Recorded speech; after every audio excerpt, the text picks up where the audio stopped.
Natalie, welcome. We know that emissions need to be reduced by over 40% by 2030. How can we get all sectors to net zero? As you mentioned, the UN's IPCC report said we need to go down by 43% by 2030. And a big and core factor of that is by accelerating the decarbonization of heavy emitting sectors. So when we talk about heavy emitting sectors, we mention cement, steel, aluminum, transport, and chemicals. These alone account for 30% of the global carbon emissions. And if we don't act now, essentially we would see an increase of 30% by 2050 if no action is done. So to answer your question, how do we get to net zero and what needs to happen? Heavy emitting sectors is a core part of the decarbonization.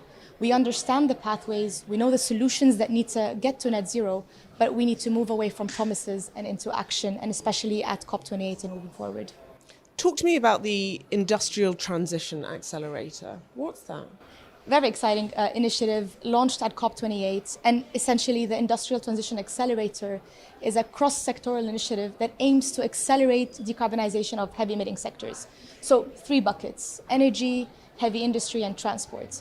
And what it aims to do is it aims to bring in all the key stakeholders under one ecosystem to accelerate their decarbonization. So you would have companies, partners that lead these initiatives, and industry organizations that represent the industry voice, all coming together, working on tangible solutions to accelerate the sectors in terms of decarbonization.